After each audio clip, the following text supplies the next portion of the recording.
मैं हूं दिल्ली का सबसे फिल्मी लौंडा राज जोन्स और आज मेरे साथ मेरे शो पे लाइव एंड एक्सक्लूसिव मौजूद है हमारी साडी वेस्ट दिल्ली का सुपर टैलेंटेड लौंडा जो कि म्यूजिक डायरेक्टर है, रैपर है, सिंगर है और मेरा बहुत बड़ा फैन है कुंवर विक्टालिया।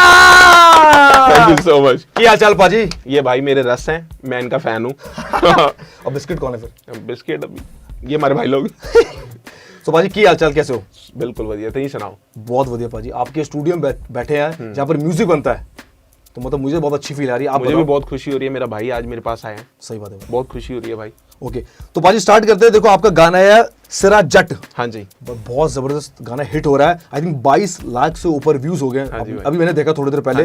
तो पहले बताओ फीलिंग कैसे आ रही है यार? गाना आपका सुपर हिट हो गया, जब इतनी मेहनत करते हो स्टूडियो में दिन रात लगाकर, अब गाना हिट हो गया तो फीलिंग कैसा आ रही है? भाई फीलिंग तो बट ऑब्वियस है, बहुत अच्छी है। और कैसा था कि मैं सिर्फ एक ऐसे ही मैं टैग सा था मेरे माइंड में कि जट तेरा सिरे दा कैम है, और बनाते वक्त मैंने कभी सोचा नहीं था कि यार मैं इसको खुद गाऊंगा और इसको रिलीज करूंगा। तो कुदरती मेरे मेरे साथ जो मेरी पूरी टीम है उन्होंने बोला कि नहीं यार तू खुद करना, खुद गा। तो मैंने ट्राई किया और बढ़िया लगने लग गया। मैंने कहा यार क्यों ना किया जाए। फिर अब सारे जितने भी फैंस हैं जो पसंद करते हैं सारे पॉजिटिव रिस्पांस देने लग गए। अब वीडियो पे वीडियो आई जा रही है, इंस्टाग्राम मैं शेयर कर करके थक गया हूँ। अब सारे वो नीचे नाराजगी हो जाती है कईयों की, तो पाजी आपने मेरी वाली तो की नहीं, अब सबकी करूंगा भाई, सबकी करूंगा वीडियो शेयर। भाई देखो गाना जैसे मैंने बोला बहुत बढ़िया है। तो अभी आप सोलो कर रहे हो? हाँ जी, ठीक है ना, ये सारा काम आपने खुद करा है, तो क्या मतलब क्यों करा सोलो? यार मैं सोलो में बिलीव करता हूँ। मेरे फीचरिंग में मैं बहुत ज़्यादा बिलीव नहीं करता। उसका रीज़न क्या है, मैं फीचर करना चाहता हूँ सिर्फ एक सिंगरों के साथ अगर मैंने रैप करना है। और अगर मैं खुद का सोलो कर रहा हूँ तो उसमें मेरे को ऐसा लगता है कि मैं साथ में रैप करने के लिए ना किसी को खड़ा करूंगा ना मैं गाने के लिए खड़ा करूंगा। रीज़न बीइंग मैं जैसा भी गाता हूँ, जो भी मेरा तरीका है, जो चाहे ऑटो ट्यून हो चाहे कोई भी वो वे हो, है ना, मैं अपने वे में गाता हूँ और उसको अपना रैप भी मैं अपने खुद लिखता हूँ और खुद अपने वे में करता हूँ। तो मेरे को लगता नहीं कि मेरे को किसी की फीचर करने की जरूरत है, क्योंकि मेरे फैंस मुझे बहुत सपोर्ट करते हैं और बहुत अच्छा रिस्पांस देते हैं मेरे को। ठीक है, तो अगले जो ट्रैक्स आएंगे वो भी सारे सोलो आएंगे? हाँ वो भी सोलो आएंगे। ठीक है, अगर कोई बड़ा आर्टिस्ट बोले कि कुंवर पाजी ये करना है, तो अगर कोई बड़ा आर्टिस्ट बोले तो डेफिनेटली वो तो रिस्पेक्ट वाली बात होगी ना, फिर तो भाई के लिए करना ही पड़ेगा। और जो न्यू लोग हैं उनके साथ नहीं? मैं इंटरेस्ट ही नहीं देता। रीजन बीइंग क्योंकि मैं चाहता हूं कि मैं थोड़ा स्टफ करूं, पर वो ऐसा स्टफ हो कि हर कोई सुने, उसको एंजॉय करे, रादर देन कि वो आ ही जा रहा है तुम्हारा स्टफ और वो चीजें बैंग नहीं हो रही इंडस्ट्री में, तो मैं उस चीज में बिलीव ही नहीं करता अब। ठीक है भाई, जो गाना है सिरा जट, इसमें जो वीडियो स्टार्ट होता है कुड़ी तनु बोल दिया यू आर बड़ी पेंडू। बेसिकली क्या है कि मुझे अच्छा नहीं लगा, मैं सही बता रहा हूं। पेंडू इंसान नहीं? हाँ मैं बुरा मान गया इस बात को। तो यही तो बुरा मान के भाई इतनी बातें लिखी हैं आगे, आपने सुनी नहीं उसके आगे? वही तो बोल रहा हूं। बेसिकली क्या था कि ये ना मैंने अपने एक्सपीरियंस किया हुआ ये चीज को, कि कोई बोला किस कुड़ी ने बोले, पहले मुझे बताओ। ये पहले स्टोरी सो की रियल भाई बताने लगा हूं। हाँ। तो क्या है कि मेरी एक आदत है, मैं ना अब इतनी हिंदी तुमने मेरे से बुलवा ली है, मैं तभी ये बीच में थोड़ा फंबल कर जाता हूं, क्योंकि मैं पंजाबी बोलने वाला बंदा है तो पंजाबी दे विच मैं बहुत ज्यादा कंफर्टेबल रहना। सो मैं मिला एक मोहतरमा को। मोहतरमा देखेगी ना वो, खुश होगी कि जिक्र हुआ। तो वो मैडम कही सरदार साहब पंजाबी बोलते रहते हैं, जो बात होती है पंजाबी च गल हर गल का जवाब पंजाबी च देता है, हिंदी क्यों नहीं बोलता? सो बेसिकली क्या है कि मेरी फैमिली ऐसी है कि हम हमेशा पंजाबी में बात की हमने, और मेरा कल्चर है और मेरा रिलीजन है, तो मैं बोलूँगा भाई, मैं अपने कल्चर ਨੂੰ प्रमोट करांगा।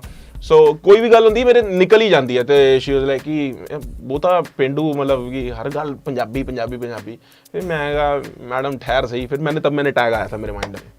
ओके, ये जो था हाँ, जट तेरा सिरे दा कैम है, जे तेनू लगे तू कैम है तो तेरा वहम है। मुझे तो भाई पंजाबी जो लैंग्वेज है ना, देखो वर्ल्ड वाइड इतनी हिट है। आई थिंक कनाडा में थर्ड लैंग्वेज इज पंजाबी। बिल्कुल। तो मुझे तो पंजाबी जब बोलो तो थोड़ा स्वैग आता है। हाँ, तो ऐसे में कि हिंदी को डिसरिस्पेक्ट कर रहा हूँ, पर हिंदी देखो सब बोलते हैं, बट मुझे तो थोड़ा पंजाबी स्वैग आता है। हाँ, एक स्वैग है, और जो भी चीज है वो तुम स्ट्रेटली, वो मेरे को ऐसा लगता है मैसेज तुम्हारे दिल तक पहुंच जाता है कि जो तुम बोलना चाह रहे हो वो सीधा अटैक करता है कि हाँ भाई आ गल है, सीधी सावी गल है, तुहानू समझ आंदी आवे नहीं आंदी ना आवे, मतलब क्लियर वाला मैटर। ठीक है भाई, देखो ये तो मसला आपने सुलझा दिया। जो वीडियो है बहुत जी फाड़ है, रॉबी सिंह पाजी ने। जी फाड़ है? हाँ जी, तुहानू पता ही है क्या है? जी माने जीनियस। यस, आप वेस्ट दिल्ली के लौंडे, तुहानू पता ही जी क्या है। तो रॉबी सिंह पाजी ने शूट किया है वीडियो, बहुत जबरदस्त शूट करा है। First time you are working with Robbie Singh paaji, तो कैसा एक्सपीरियंस था? भाई मुझे बहुत अच्छा एक्सपीरियंस हुआ। मैं मोस्टली मेरी जितनी वीडियोस करते हैं ना वो विक्सी भाई करते थे पहले, टीम डीजी वाले। उनके साथ तो मेरा ऐसा है कि मतलब मेरा फैमिली रिलेशन है उनके साथ। मेरे को कभी ऐसा लगा ही नहीं कि वो डायरेक्टर हैं और मैं आर्टिस्ट हूँ, हमारा कभी ऐसा हुआ ही नहीं। हम खुद डिस्कस करके हर चीज करते थे। सो फर्स्ट टाइम मेरे वरुण भाई हैं टी सीरीज के, उन्होंने और मेरा ब्रदर है एमी मदान, उन्होंने बोला कि यार इस बार हम रॉबी भाई से एक बार करा के देखते हैं। सो मेरी तो गरारी हमेशा विक्सी भाई पे अटकी रहती है। सो ही वाज लाइक कि नहीं यार इस बार हमने डन कर दिया, सब कुछ हम कर चुके हैं, सो रॉबी पाजी से करेंगे। सो मैंने रॉबी पाजी की पहली भी वीडियोस देखी, इतने टॉप हिट वीडियोस देखी हैं। सो मैंने जब उन्होंने मेरे को कंसेप्ट बताया ना कि मैंने ये चीजें सोची हैं और कई चीजें हमने बताई, जैसे अब उनको कुर्ते का कंसेप्ट और कई चीजें, सो ही वाज लाइक कि यार मैं ना इसको बहुत अच्छा निकालूंगा। तो वो जो उनका एक वो पॉजिटिव रिप्लाई था ना उस गाने को लेके कि भाई मैंने सुना, मेरे को लग रहा है कि मैं इसको निकाल सकता हूँ, राइट। सो वो पॉजिटिविटी के चक्कर में मैंने कहा यार मैं एक बारी पाजी के साथ काम करूंगा। और वो बंदा इतना प्रोफेशनल है, मतलब मैं पूरी इंडस्ट्री में मैंने देखा है कि मैंने बहुतों के साथ काम किया है, एक विक्सी भाई और एक रॉबी भाई मेरे को तो सबसे बेस्ट लगे। और मैं आगे भी काम करूंगा तो मेरे को लगता है मैं इन दोनों के साथ ही ज्यादा काम करूंगा, रॉबी पाजी के साथ और टीम डीजी के साथ। बिल्कुल ठीक है। अच्छा पाजी, बहुत सारे लोगों को मतलब डाउट है, मतलब जो आपका नाम है Kunwar Virk, is this your real name? ये बेसिकली मेरा नाम है कुंवर पाल सिंह। ओके। हाँ, कुंवर पाल सिंह KPS। हाँ, KPS विर्क। सो कुंवर पाल सिंह विर्क मेरा नाम है। सो फिर मैंने शॉर्ट फॉर्म मैंने कहा कि यार कुंवर विर्क इजी रहेगा, हर कोई बोल सकता है, और ओ कुंवर विर्क मेरा एक अपना स्टाइल है। सो वही फिर मैंने रखा हुआ है, मैं हर गाने में ओ कुंवर विर्क। वही ना, लोग बहुत सारे लोगों को पता नहीं है, तो जिनको पता नहीं उनको पता लग गया कि कुंवर पाल सिंह विर्क हूँ मैं। ओके, मेरे पासपोर्ट पे वो नाम है। अच्छा पाजी ये बताओ कि म्यूजिक में आप कैसा है यार? म्यूजिक में कैसा था कि मैं पहले रैप करता होता था जब मैंने स्टार्ट किया इस इंडस्ट्री में। जब मैं सबसे पहले पैर रखा तो मैं कप्तान लाडी जी हैं, मेरे भाई हैं, गाना भी आता था। हाँ, सो मैं उनके साथ मैं सबसे पहले उनके पास गया, ढीले ढूले कपड़े पहन के ना, वो पूरा हिप हॉप स्वैग लेके, कैप वगैरह पूरा स्टाइल। मैंने कहा पाजी असी रैप करते हैं, ये करते हैं, वो करते हैं। तो कहते पहले भरावा तू ना कपड़े दूजे पा के आ, मैनू तो मैं वेख ही नहीं पा रहा तेनू, कहते तू इन्ने खुले कपड़े, और हम कंफर्टेबल होते थे उस चीज में। सो वो हमें लगता था कि यार हम कुछ अलग ही कर रहे हैं। सो भाई ने कहा कि यार तू कुछ लिख, उन्होंने मुझे गाना दिया सोनी दा नखरा। तो उस टाइम जब वो बीट बन रही थी ना, तो उस टाइम पे मैं साथ होता था। मेरे मनी भाजी हैं जो फुकरी गुडी में भी हैं, वो भी थे उसमें म्यूजिक प्रोडक्शन के टाइम पे वो थे। एक लड़का वहाँ पे कप्तान जी के वहाँ पे काम करते थे। तो उस टाइम मैं वो देखता था कि कैसे हो रहा है, कैसे किक लग रही है, कैसे क्लैप लग रही है, और मेरा वो शौक था, फायर था कि यार मैंने कुछ करना है ऐसा। सो मैं देखते देखते मैंने कहा यार क्यों ना मैं करूं। फिर मैं एफएल स्टूडियो से शुरू हुआ, स्लोली करते करते फिर मैंने कई गाने मैंने बना भी लिए थे। तब मैं रेडी कर चुका था, तब मेरे को बोला कि यार रिलीज करते हैं इस गाने को। मैंने उसको डिले डाला, मैंने कहा नहीं यार पहले इस काम को परफेक्ट तरीके से सीखा जाए। फिर जब परफेक्ट तरीके से सीखा गया, फिर मैंने गाना किया नखरा। सबसे पहला मैंने प्रोडक्शन का गाना किया था सोनी दा नखरा कप्तान जी के साथ, जिसमें मिक्का पाजी ने रैप मेरे रैप पे साथ सपोर्ट करने के लिए आए थे। सो ऐसे ही बस यही। सो एज क्या थी उस टाइम पे जब आपने म्यूजिक प्रोडक्शन में आप घुसे? मैं 18 या 19 का था। 18 या 19 में मैं म्यूजिक करना शुरू हो गया था, सॉफ्टवेयर पे काम करना शुरू हो गया था। ओके, उससे पहले सिर्फ आप अपने लिए रैप करते थे? हाँ, तब तक आप जस्ट लाइक अ वानाबी। हाँ, वानाबी टाइप, जो हर लौंडा होता है कि एक शौक होता है कि यार ऐसा कुछ करना है। वो अंडरग्राउंड टाइप मेरा डी रैप ब्लास्टर के नाम से ग्रुप होता था, तो उसमें मेरे पास 4-5 लड़के थे। तो हम रोज गलियों में ये मैन यो मैन, हाँ, फ्री स्टाइल वाला टाइप। अब क्या वो ग्रुप है या अब सारे अपना अपना सब कोई काम में लग गया। और एक लड़का है अभी, वो भी थोड़ा बहुत अभी कर लेता है, वो भी म्यूजिक करता है अभी।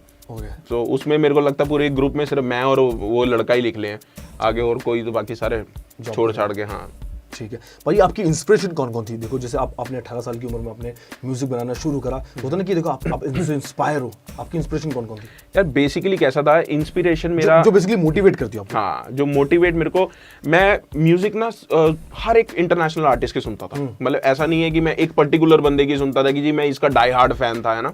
मैंने उस टाइम पे फिर जब इंडिया का टाइम आया तो इंडिया में अपना बोहेमिया पाजी ने किया, बोहेमिया पाजी के बाद फिर हनी भाई आ गए, फिर उतने बीच में और भी रैपर्स आए। सो कैसा था कि जब बोहेमिया पाजी कर रहे थे ना, तो उस टाइम पे मेरे को ऐसा लगता था कि यार कि हम इंडियन लैंग्वेज को अगर इस तरीके से रैप किया जाए, सो क्यों ना वो एक इजी भी हो जाएगा, और वो म्यूजिक भी कितना अच्छा वो बंदा यूज करता है, सिलेक्ट करता है।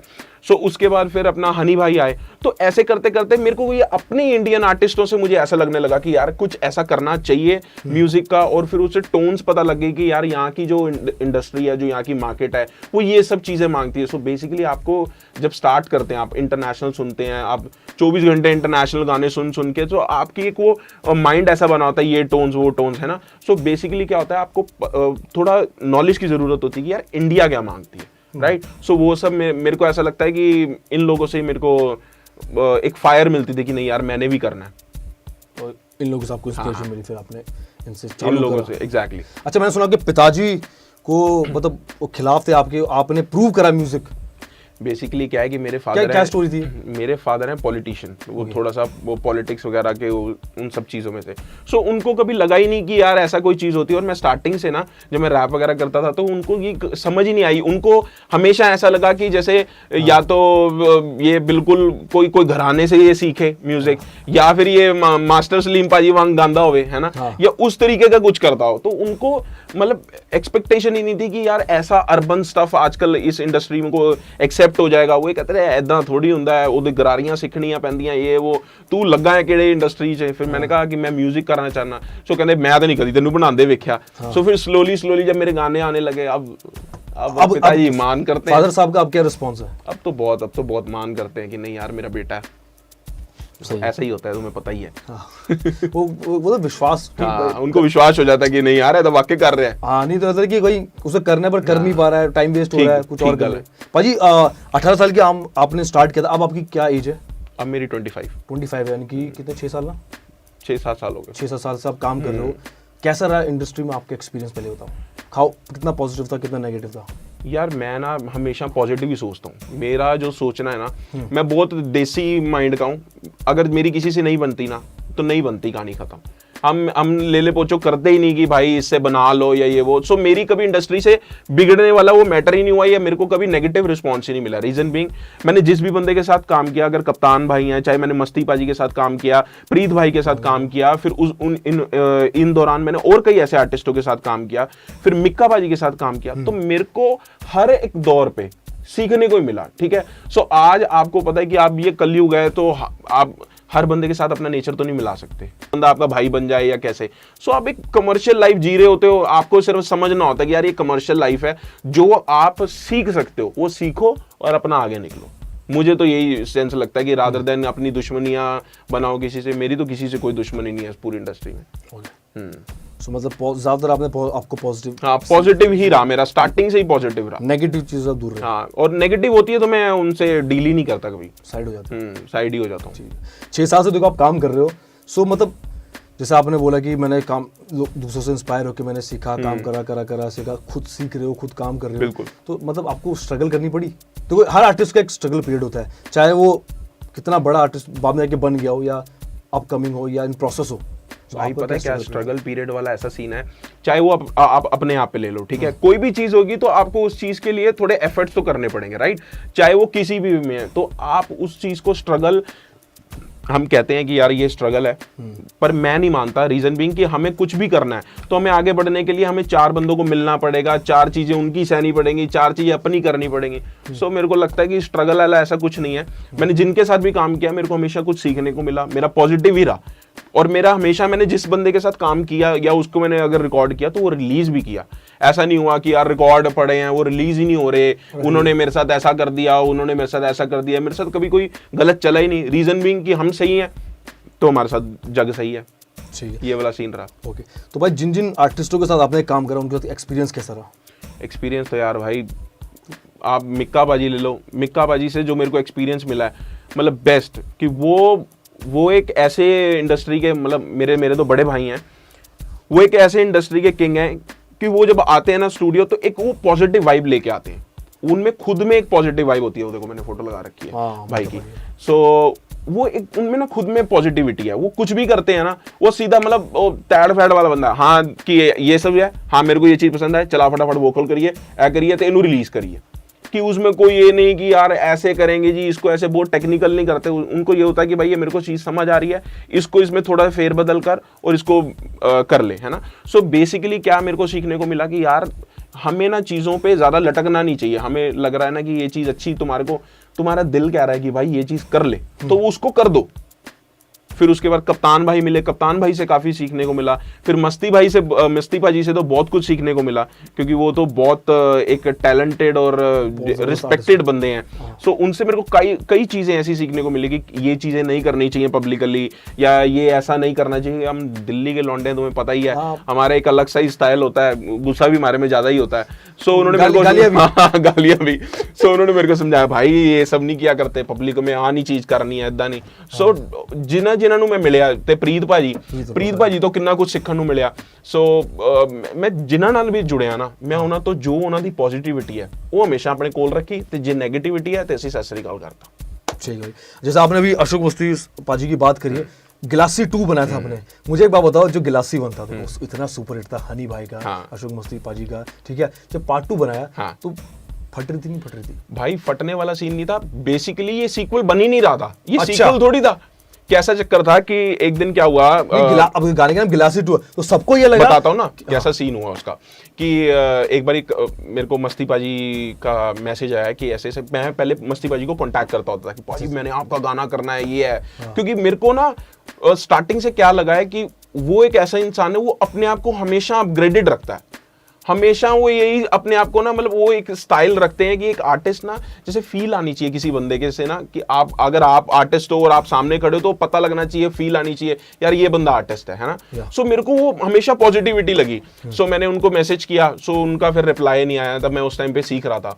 सो साल बाद या 1.5-2 साल बाद हम एक बारी कप्तान जी के किसी फंक्शन पे मिले, उसके बाद मस्ती पाजी का मैसेज आया कि ऐसे ऐसे शेरा मेरे को गाना है, तू करना है।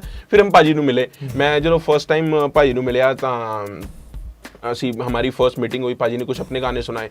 सो मुझे मतलब कुछ अपील नहीं हुआ, मैंने कहा नहीं यार पाजी, हम ना कुछ ऐसा करेंगे जिससे कि वाकई आगे मैसेज भी वैसा जाए, क्योंकि इतनी कि आपने इतनी बड़ी बड़ी चीजें की हुई हैं। सो मैं चाहता हूं कि कोई भी चीज ऐसी छोटी ना रह जाए, और मेरा भी स्टार्ट है, राइट। मैं अभी नखरा करके आया था।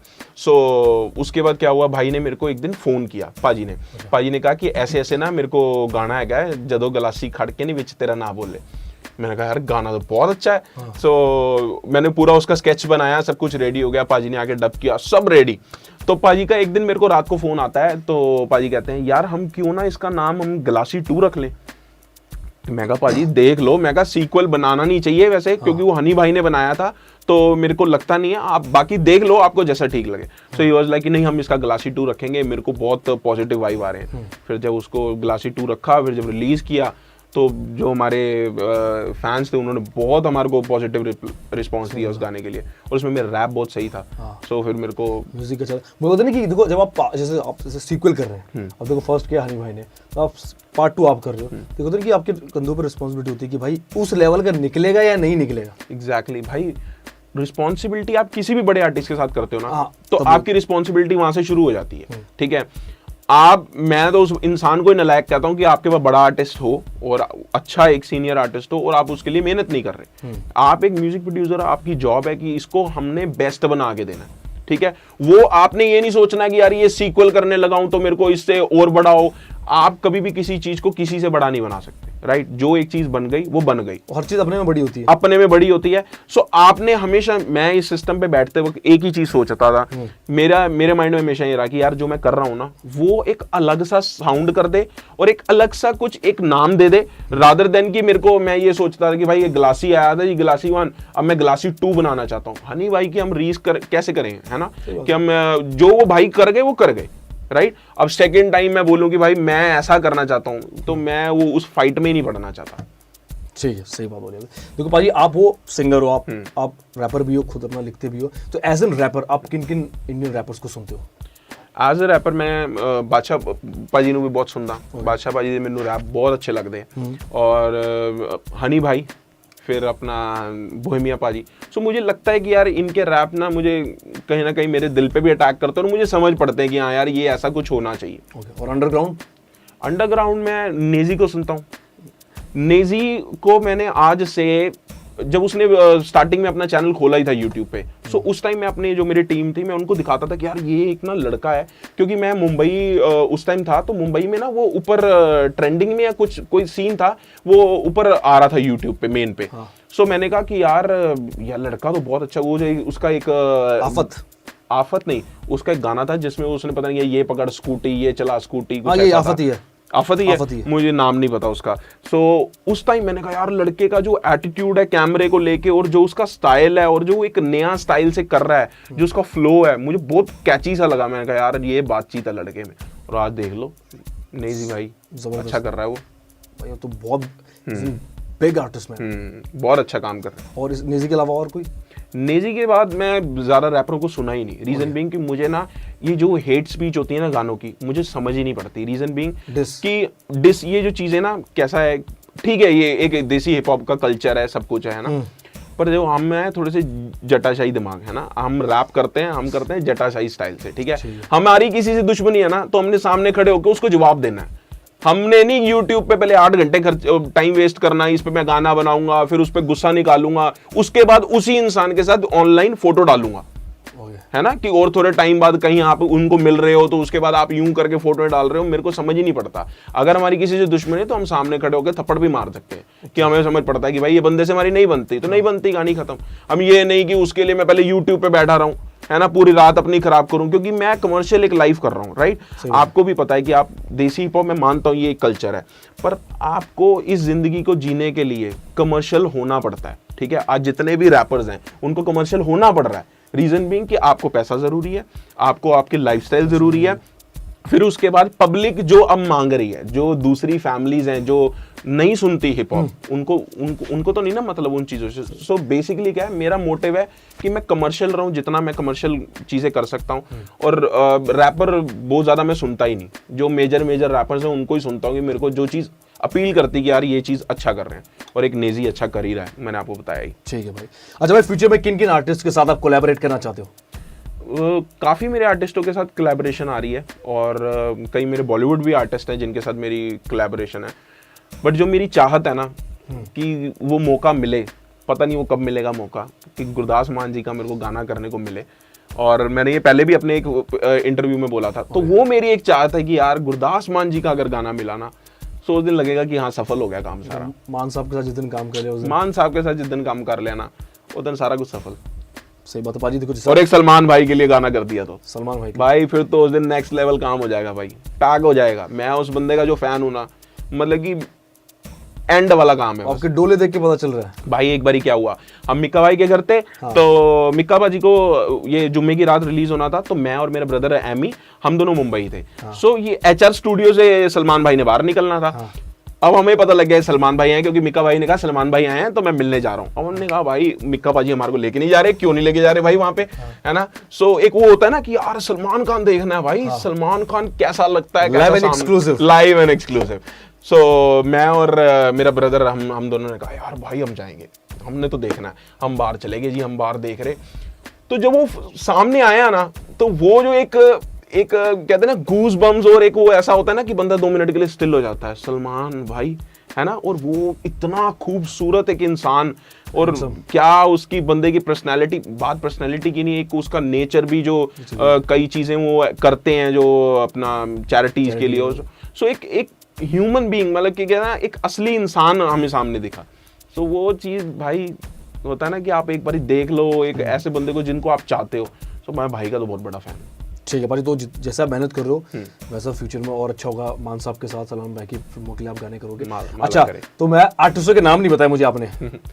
कौन से आर्टिस्ट बताओ, किन के साथ कोलैबोरेट करके फिर नाम, I want to know the name bro. अब मैं कमल भाई के साथ कर रहा हूँ, फिर मेरा गगन कोकरी जी के साथ है, फिर उनके साथ मेरे काफी ऐसे आर्टिस्ट हैं, मैं जिनका नाम इसलिए नहीं लेना चाहता कि क्या पता अभी क्या आगे किस तरीके से क्या चीजें होनी है, राइट। सो मैं नहीं चाहता कि कोई भी चीज ऐसी हो जाए कि जो पहले मैं बोल बैठूं। सो मेरे काफी ऐसे आर्टिस्ट हैं जिनके साथ मैं कर रहा हूँ। निक्कू बाजी के साथ कर रहा हूँ, जिन्होंने आपने आते ही फोटो देखी तो आपने बोला ना कॉलेज, हाँ कॉलेज विच पढ़ते हैं, मौज मस्तियां करते हैं। सो उन भाई के लिए कर रहा हूँ मैं सहेली गाना, बहुत अच्छा गाना है, उनके लिए किया है मैंने। फिर अपना और काफी ऐसे आर्टिस्ट हैं, और पंजाबी जो मेन स्ट्रीम के आर्टिस्ट हैं उनके साथ काफी मैं गाने कर रहा हूँ। ठीक है। अच्छा पाजी, देखो लास्ट ईयर बॉलीवुड में मूवी आई थी हाउसफुल 3, जिसमें गाना आया था आपका माला माल। आप थे, मिक्का पाजी थे, आई थिंक मिस पूजा, मिलिंद गांव भाई थे, तो ये गाना तो आपका आ गया। हाँ। फ्यूचर में और कौन कौन से आपके प्रोजेक्ट सारे बॉलीवुड में? मैं काफी अभी 3-4 गाने करके आया हूँ बॉलीवुड में। सो बहुत जल्दी वो रिलीज होने लगे हैं, एक की तो वीडियो भी शूट हो गई है। सो बहुत जल्दी जैसे भी रिलीज होता है तो फिर मैं सबसे पहले अपने फैंस को बताऊंगा और आपको बताऊंगा। ठीक है भाई, एक्सक्लूसिव खबर राज जोन्स। हाँ, एक्सक्लूसिव खबर। अच्छा भाई एक बात बताओ मुझे, लास्ट ईयर आपने कॉन्सर्ट किया था यूएस में, हाँ। जिसमें पलक मुच्छल, जावेद अली, पलक मुच्छाल, हाँ सॉरी, हाँ नहीं कोई दिक्कत नहीं। ठीक है, देखो पलक मुच्छाल, हाँ, जावेद अली भाई, इनके फिर साथ पलाश मुच्छाल, हाँ, इनके साथ आपने कॉन्सर्ट किया। हाँ। देखो आप कर रहे हो पंजाबी हाँ इंडस्ट्री जी, से, तो ये बॉलीवुड टॉप पे पहुंच चुकी है। बिल्कुल, तो बिल्कुल। कैसा एक्सपीरियंस रहा, क्या कुछ उनसे सीखने को मिला? बहुत अच्छा एक्सपीरियंस था। और मैं बेसिकली कैसा था कि विजय तनेजा जी हैं अमेरिका के, अमेरिका के बहुत बड़े प्रमोटर हैं। सो उन्होंने ये शो ऑर्गेनाइज किया था, तो उन्होंने मेरी वीडियोस देखी ऑनलाइन। उन्होंने कहा यार ये सरदार साहब मतलब पंजाबी करते हैं तो, और रैप भी है, और अमेरिका में ना कभी मतलब कैसा हुआ है कि ऐसा जब शो होता है जिसमें थोड़े सूफी भी गाते हैं और प्रेम रतन धन पायो टाइप भी गाने होते हैं, तो उसमें उन्होंने कहा कि क्यों ना हम एक रैप का भी फ्लेवर डाल दें, पहला पगड़ी वाला रैपर है तो हम ऐसा कुछ करते हैं। सो उन्होंने एक वो पैकेज बना लिया, उसमें मैं था, फिर नहीं जावेद भाई थे, फिर पलक मुच्छाल थी, फिर अपना मैं और पलाश। सो वो एक पैकेज ऐसा बन चुका था कि हम जो भी शो कर रहे थे ना वहाँ पे, उसका हमारे को पॉजिटिव ही रिस्पॉन्स आ रहा था। अच्छा। और सीखने को तो आपको पता ही है कि मैं फर्स्ट टाइम ऐसा शो कर रहा था कि जिसपे उन्होंने अरीनाज होते हैं, राइट। सो अरीना का मुझे पहले बताया गया जब मैं वहाँ पे पहुंचा, तो हमारा फर्स्ट शो था सैन फ्रांसिस्को में। सो हम जब लैंड हुए वहाँ पे तो उन्होंने कहा भाई ऐसे ऐसे ना अरीना में ना तुम्हारा शो है। पहले तो हमें पता ही नहीं था अरीना होता क्या है ना, तो हमें इतना पता था कि ये कोई बड़ी जगह होगी, है ना, वहाँ पे शो करा लेंगे जो हम यहाँ करते आए हैं, जो फेस्ट वगैरह में, राइट। अब वहाँ जी इन्होंने कहा जी गूगल करके देखो। मैंने गूगल किया, मेरे को पलाश भाई ने कहा कि गूगल करते हैं। हमने गूगल करके देखा तो जो वो देखा हमने अरीना, और उसके बीच में जो स्पेस, हम तो सिट्टी बुट्टी तो वैसे ही हम थोड़ी देर के लिए हो गया कि भाई अब यहाँ पे परफॉर्म करेंगे, है ना। सो वो एक हमारे को एक जावेद भाई ने बोला कि भाई आगे बढ़ के आपने ये सब चीजें करनी है ना। सो आप बिल्कुल घबराओ मत, कोई दिक्कत नहीं है, आपका पब्लिक होगी, पब्लिक आपकी दोस्त होती है। उन्होंने मुझे बोला कि कभी भी ऐसा मत सोचना कि पब्लिक आपसे कभी कोई नाराजगी होती है, बस आपको उनको प्यार करने का और प्यार जताने का ढंग आना चाहिए।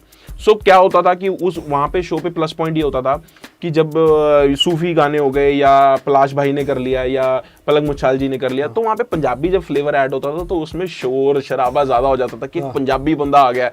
तो जितने वहाँ पंजाबी क्राउड आए होते थे, बस अहीं जाके जो वाहिगुरू जी का खालसा वाहिगुरू जी फतेह कही नहीं, बस फिर पटाखे पे नहीं। मतलब उनके साथ टोटल एक्सपीरियंस रॉकिंग था।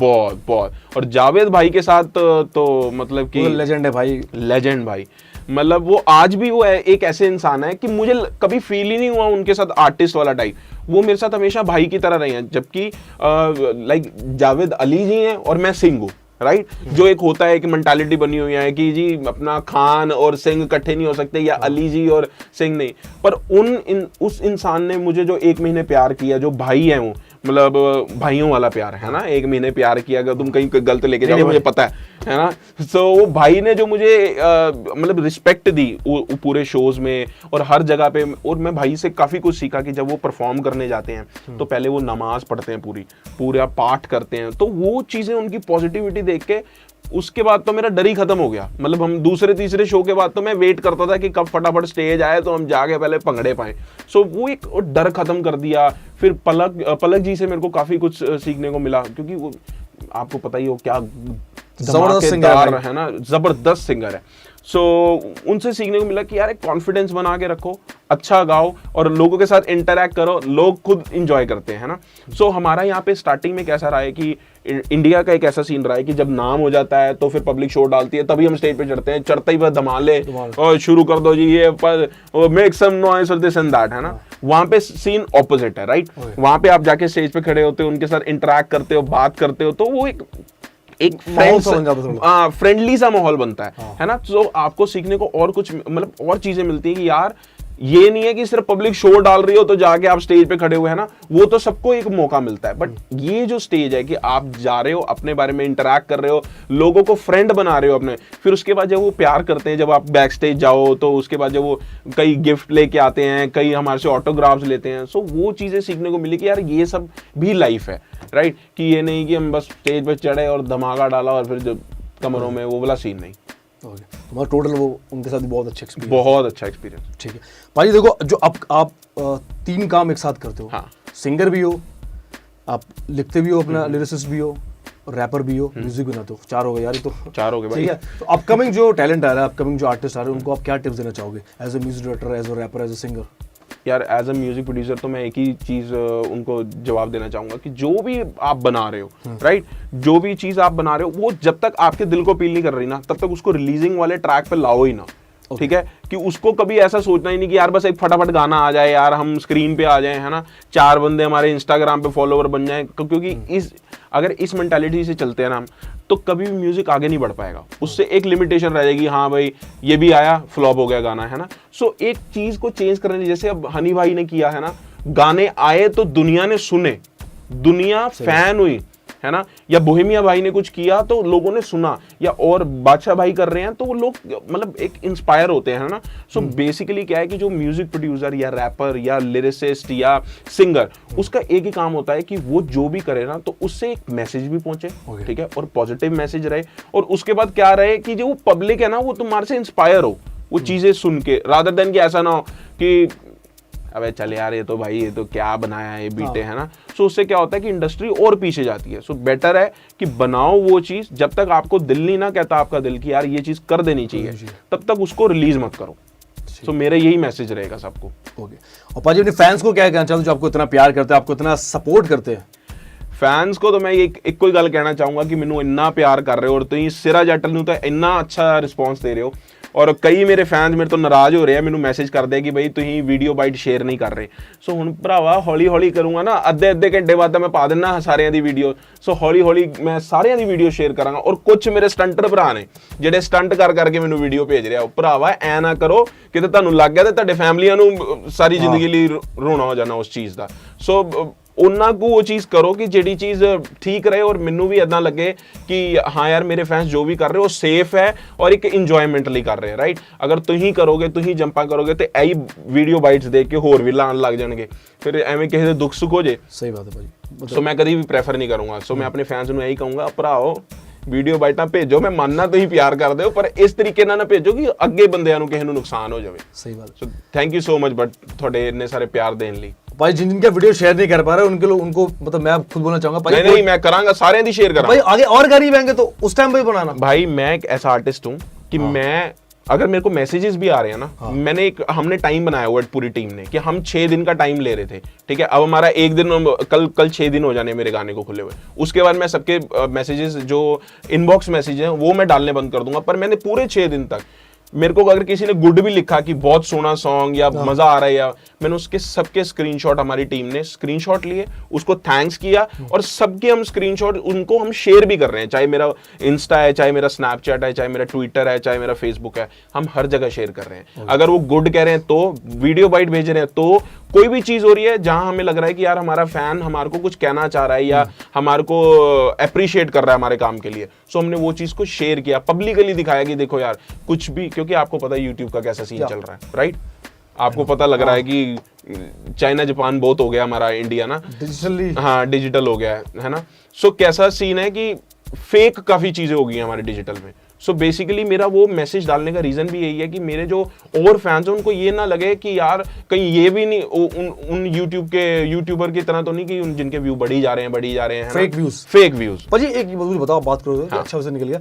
आर्टिस्ट मैंने सुना कि व्यूज बढ़ा देते हैं गाने पे, पर क्यों करते हैं भाई? वो तो फिर ये सीन हो जाता है ना कि अपने घर में खुद में ही आर्टिस्ट है ना, कि आपने फेक व्यू बढ़ा लिए, आप खुद में ही आर्टिस्ट हो, गली में निकल रहे हो, अब आपका गाना किसी ने सुना ही नहीं, आपको कोई अप्रिशिएट ही नहीं कर रहा उस चीज के लिए, और आपके 1 करोड़ व्यू हैं, है ना। आप बाहर जाके गली में खड़े हो, अब आएगा कोई लड़का फोटो खिंचाने, अब आएगा कोई, वो साथ सामने से निकली जा रहे हैं, कोई आपको पूछ नहीं रहा। तो यही है कि फेक व्यू बढ़ाने से कुछ नहीं होगा, आपका गाना वायरल होना चाहिए। आपने कभी करा ऐसा जिंदगी में? भाई हम उस दौड़ में इसलिए नहीं आ पाए। आप मेरा अगर फेसबुक भी खोलोगे ना, तो अपना यूट्यूब, तो उस पे आपको दिख जाएगा मेरे व्यूज देख के गानों के कि हाँ इन्होंने कभी भी इतना जैक वाला काम किया ही नहीं है। अगर उन्होंने हमें किसी ने बोला कि भाई इसको फेसबुक पे बूस्ट कर दो, सो हमें इतना समझ आया कि हाँ यार हमारा गाना आया, हमने फर्स्ट लिंक लिया, उसको बूस्ट कर दिया, उससे व्यूज आने आए, नहीं आने ना आए, ठीक है। हमारा काम है, अगर ये नहीं चला तो नेक्स्ट निकालो, वो नहीं चला तो नेक्स्ट निकाल लो, और ज्यादा काम करो, और ज्यादा काम करो भाई। देखे अच्छा भाई, जैसा आपने बोला कि आपको फेसबुक, ट्विटर, इंस्टाग्राम पे सब जगह ने पॉजिटिव रिस्पांस करा, देखो as an artist positive comments भी आते हैं, नेगेटिव भी आते हैं। Negative। तो जो नेगेटिव मैसेज आते हैं आप उनको क्या रिप्लाई करते हो? यार नेगेटिव मेरी ना स्टार्टिंग की आदत रही है, मैंने जैसे आपको स्टार्टिंग से बताता रहा हूँ, मैं नेगेटिव चीजों से ज्यादा इंटरेक्ट नहीं करता। सो पहली बात ना, मेरे पेज पे कभी भी मोस्टली मेरे को हमेशा पॉजिटिव ही मिले हैं जो कमेंट्स मिले हैं। That's good. तो हमेशा मेरे फैंस रहे हैं वो हमेशा मेरे को अप्रिशिएट करते रहे हैं। अगर किसी की कोई नाराजगी रही भी है तो उसने अगर कुछ लिखा है ना, तो मैंने सिंपल उसको बैन किया है कि वो मेरे को लगता है कि आदतों से मजबूर है, ठीक है, या वो अपने घर से मार खाया हुआ है, या कोई ऐसी चीज है जो उसकी जिंदगी में परेशानी चल रही है, जो वो ऑनलाइन आता है स्पेशल, वो स्टेटस देखता है, उसके बाद इतना कुछ लिखता है ना। सो उसके बाद कितना टाइम होगा जिंदगी, तो मेरे पास तो उतना टाइम ही है ना, मैं उसके साथ बहस करूं फिर उसको ढूंढूं। हाँ, अरे तू मिलेगा भाई फिर देखियो ये वो, क्यों इतना टाइम। बट आपको जैसे मानफुल बोला कि पाजी देखो जो लास्ट गाना था आपका वो बढ़िया था, इसमें मजा नहीं आया।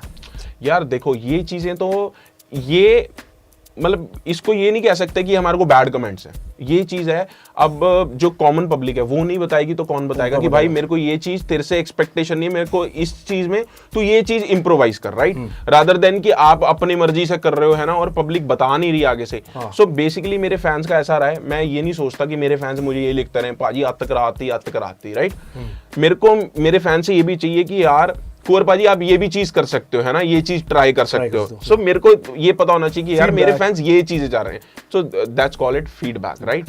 सो उसको मैं नेगेटिव कमेंट नहीं कहता। नेगेटिव कमेंट होते हैं कुछ आपको पता परेशान आत्माएं हैं ऐसी, गालियां, हाँ गालियां, मतलब वो कैसी फैमिली से बिलोंग करते होंगे, उनकी माँ बहन भी नहीं होगी मेरे को तो लगता है घरों में, और अगर होगी तो वो भी कितनी शर्मिंदी होती होंगी कि वो उनका बेटा कर क्या रहा है ऑनलाइन बैठा। और ऐसे भोले बंदे हैं, पोलू, मतलब पोलू पंजाबी में ना लैंग्वेज में ये पोलू बंदे कुछ और होते हैं, है ना। तो ये ऐसे पोलू हैं इस इंडस्ट्री में जो वेले बैठे हुए हैं, सिर्फ ऑनलाइन आते हैं, गंदे कमेंट करते हैं कि ताकि किसी की बहन देख रही हो तो वो भी कमेंट ना पढ़ पाए किसी के सामने कि लिखा क्या हुआ है। सही बात। तो इन चीजें दूर, हाँ, दूर नेगेटिविटी से दूरी बना के रखो। तो भाई बैन कर दो भाई, बड़ा सही सिस्टम है। बंदों को डिलीट करो, नहीं डिलीट से पहले बैन करो, फिर उसका कमेंट डिलीट कर दो। जो भी आप नया गाना निकालोगे उसमें कुछ नेगेटिविटी नहीं है। लड़के कोई फायदा नहीं, लड़के तो आप खुद समझो कि जो फेसबुक पे या इंस्टाग्राम पे जो गालियां निकाल रहा है, उसमें दिमाग होगा? सही बात है, नहीं होगा ना, मंदबुद्धि होगा ना वो इंसान। ठीक है भाई, हमें अब ये बातें नहीं करनी चाहिए, हमें अच्छी पॉजिटिव बातें करनी चाहिए। तो पाजी मैं चाहता हूँ कि फ्री स्टाइल रैप हो जाए मेरे लिए और आपके फैंस के लिए। डेफिनेटली यार, अब मैं कुछ अपने रैपर्स के लिए, है ना, कि डोप काम डोप नाम, अब करता मैं आराम, स्ट्रगल मैंने किया बड़ा तभी जगह जगह फैला नाम, काम बड़ा मेहनत करी दाम बड़ा, एम स्टार, तुझको क्या लगता है तेरे आगे कोई लड़का आम खड़ा, बीटे मेरी WWE की तरह देती स्मैश, पहले खाली वॉलेट अब हाथों में बेबी रहता कैश, करूं ऐश दिन रात I'm living dream baby, I stay high जैसे दिन बचे हैं 3 बेबी, मेरे बिन लड़की ये हिप हॉप ही अधूरा है, स्वैग मेरे विच जट्टां वाला पूरा है। क्या बात है भाई, देख लो क्या स्वैग है भाई। मैं ठीक है, देखो भाई ये तो हो गया रैप। अब एज अ म्यूजिक डायरेक्टर मैं चाहता हूँ कि हूँ एक बीट बना के दिखाओ। मैं टेस्ट ले रहा हूँ भाई आपका आज। भाई तुमने मेरा टेस्ट ले लिया पब्लिक में, ये लो। मैं चाहता हूँ कि जो लोग आपको फॉलो करते हैं, जो म्यूजिक बनाना चाहते हैं, बीटें बनाना चाहते हैं, वो आपको देखे कि आप तो कैसे काम करते हो। भाई मैं अपना पैटर्न ही शेयर करूंगा, पर मैं तुम्हें दिखाऊंगा कि मैं क्या चीज, किस सॉफ्टवेयर पे आप बीट्स बनाते हो? मैं भाई लॉजिक 9 पे। तो अभी कुंवर भाई ने एक बीट बनाई है, हम ज्यादा बात नहीं करेंगे, जैसा ऊपर लिखा था वही करेंगे। पाजी प्ले लो भाई। अब जो रैपर भाई है ना वो कर सकते हैं इसके ऊपर रैप। हाँ, इस पर रैप कर सकते हैं। करो भाई रैप। मैं नहीं चलो चलो चलो चलो रैप मैं नहीं करता रैप ये करता ये काम मैं